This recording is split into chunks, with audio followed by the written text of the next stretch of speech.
rolled hem presser feet. A big old waste of money. But worse yet, a waste of time. Let me show you how they're supposed to work.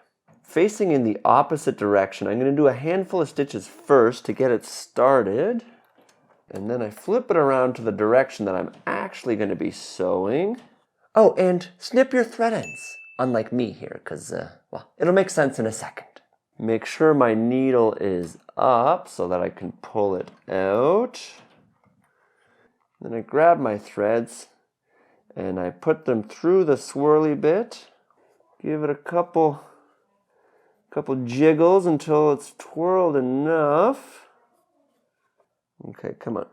Sometimes it's better just to pre-press and twirl. And then away I stitch. This bit of tangling here caused by not snipping my thread ends. And voila, we have ourselves a rolled hem. And that actually seems quite useful. You might be thinking to yourself, Corn, what are you on about? It's quite finicky to get started, as you just saw. If you have to go over any kind of seam allowance, like say, on a pair of pants or any sleeve, you have to trim the seam allowance right back to the actual stitching, or it will get jammed in the little loopy bit, and there's nothing you can do about that. But heavens forbid you don't guesstimate the right amount of fabric to curl. Looks like you're starting all over again.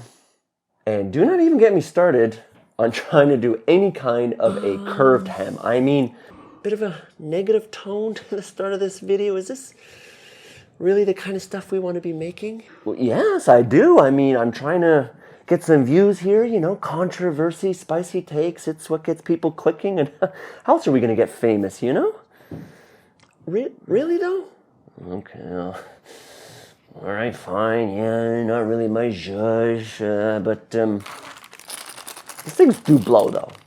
Okay, yeah, yeah, fair. Our name is Cornelius Quiring. That's the word mark. That's the logo. And here's a bunch of tools that are worth the money. Up first, this here square ruler. And its true value is this nice square corner here. The beginning stages of pattern drafting is almost all just horizontal and vertical lines.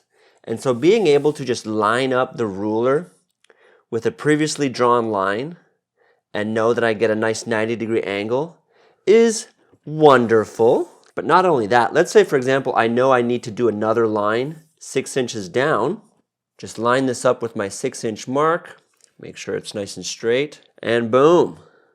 But I also use it while I'm sewing. Like I often need a piece of fabric that I don't necessarily have a pattern for. And boom.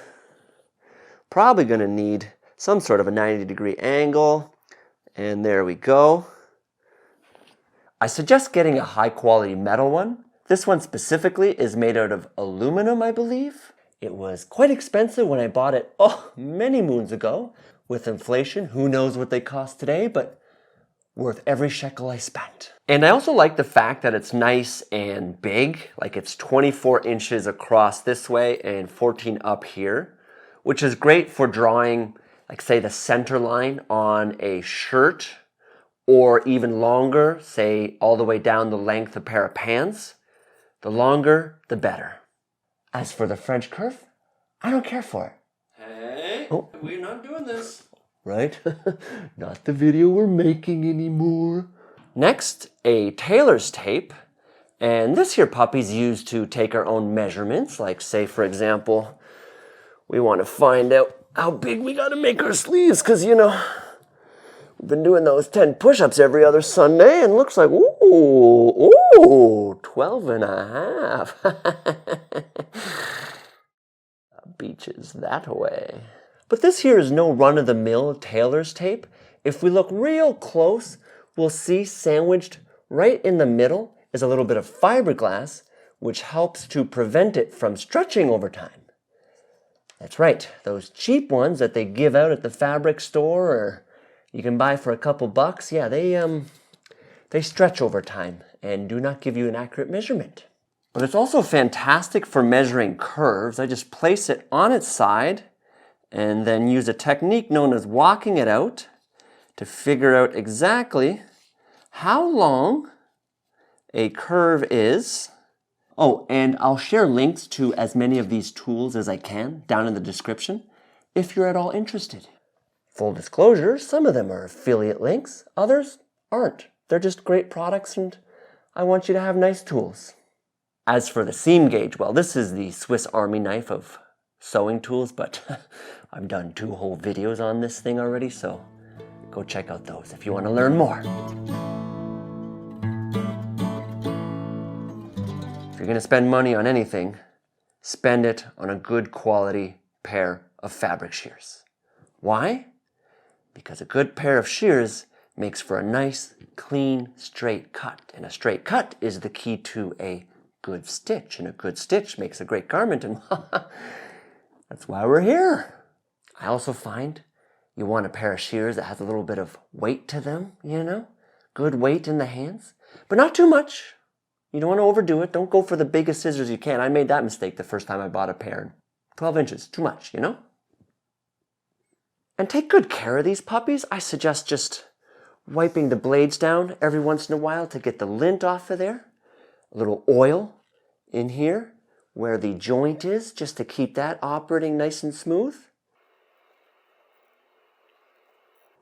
And then just wipe off any excess so that you don't get it on your fabric. Oh, and just pay to go get them sharpened every once in a while.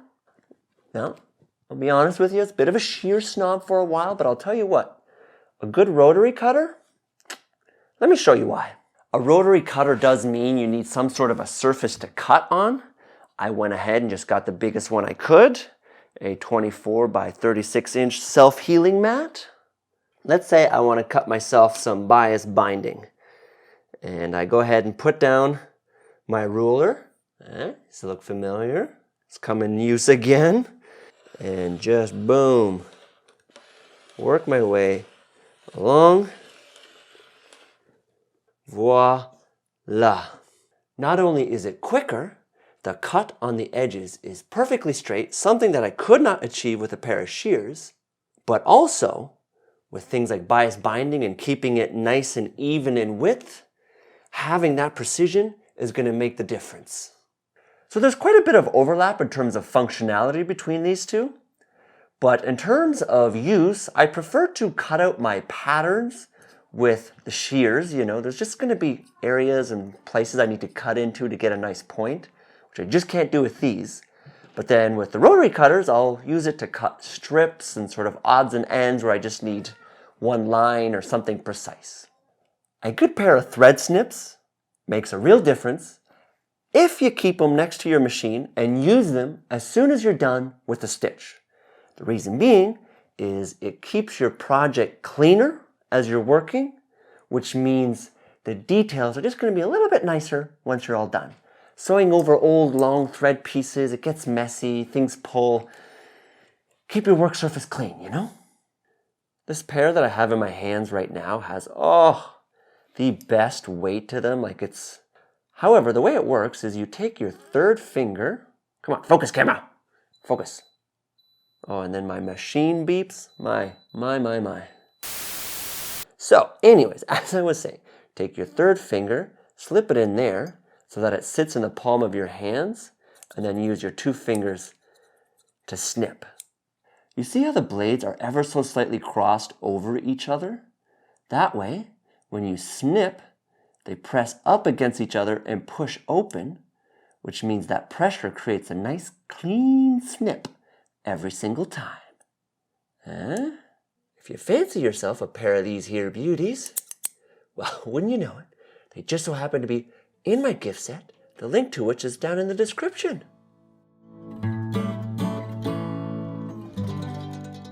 Tailor's chalk, which has already made an appearance in this video, earlier when I was drawing the line on the fabric.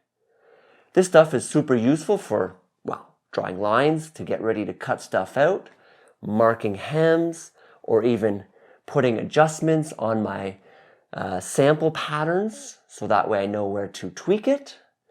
Now, I personally like this wax-based stuff. The reason being is, well, I just go ahead and put the old iron on top and poof, it melts away. Another option is compressed clay Tailor's chalk. This is the stuff that is often triangular. And with this stuff, once you're done with it, you rub it away. And then apparently you can even get wax clay combos. I get it in white exclusively. I find I can use this on any color fabric and it will vanish. You can get it in yellows, greens, blues, you name it. The reason for the different color options is so that you can have something that will show up on whatever color of fabric you have. However, big word of warning, the white stuff is the only stuff that melts and fades away with the iron. I once used yellow on the white and whoo, yeah, that left a permanent mark. I couldn't get that out. Also, buy it by the box. It's going to save you a lot of money. There's 48 of them in here and I think paid, $10 or something when I got this, and way cheaper than buying the singles at the store. Turns out there's also a proper Tailor's chalk sharpener that one can get, which would help just elevate my game of precision ever so slightly, but like a peasant, I've been out here with just an X-Acto knife, filing it down on the edges and often nicking it away, ruining it and wasting time. So Cornelius, of the future, this is a message to you. Just get the thing already. Save 10% on your next fabric order over at Fabric LA with my coupon code CORNQ at checkout. They've got a great selection of knits. Maybe you're thinking felts. They've got you covered. Oh, but you got bold ideas. You want some faux fur. Well, wouldn't you know it, it's one of their specialties. If you got any questions, just reach out to Emery and his team and they'll get you sorted out. Fabric LA. Pins, and specifically ones that have glass/ceramics on the end here, so that way they don't melt with the iron. And these puppies have been used quite a bit, as you can tell by that bend there and this one here. We've been through a lot together, and that's why we love each other. Large eye, blunt needle. It's a bit of a curve on the end. Believe it's a knitting tool, but can't confirm that. However, what I use it for is to thread the tails of my serge stitches back through itself to lock it in place. Needles, buttons. Enough said. I invested in a nice seam ripper as well, because this may come as a bit of a shocker, but I do make quite a bit of mistakes that I need to undo. And the sign of a good seam ripper is when the bladey bit right inside the curve here is nice and sharp. The trick to using one of these puppies is to turn the little red nib side down and inside of the fabric, so that way it doesn't catch and snag anything as you're slowly and carefully working your way along. None of this, because you will get the fabric still. This stiletto came as a part of a set and initially didn't think much of it, but it turns out to be a very useful sort of all-around tool. It's more of a quilter's tool, but what I personally like it for is just fetching the thread out from the bobbin underneath. It's also great for just pushing things in and under, along with a bunch of other uses. It's essentially a variation of an awl, AWL. Also great for just poking holes or general indication markings. Like say for example, putting on a button, I just line up the buttonhole where it's supposed to be, poke this thing where I want the button to sit and poke through the fabric on the other side, and then I have a little marking, stitch on said button and all done. And finally, this here kitchen utensil box that I picked up at my local thrift store for $1.99. It's where I keep all the tools that I've mentioned in this video, which just so happen to be my everyday use items while I'm working away. And so this way, I always know where it is. Go ahead, take it, snip, snip. Once I'm done, goes right back in. And I always know I don't have to go looking for it because it's strewn somewhere where I was last working. Back in the box it goes. How about you? What are the tools that you find you use every time you sit down to sew and definitely are worth the money you spent on them? I'd like to know. I'm sure others would as well. So please share in the comments. I have pattern drafting courses. Perhaps you want to support what I'm doing here. Well, just head on over to Patreon. And not only that, you also get exclusive content along with various other perks, including big discounts on my courses. Or just head on over to my website and you can see everything I've got going on. The links to these things are once again available down in the description. Thank you for watching. You're awesome. I don't know what else to say, so bye-bye.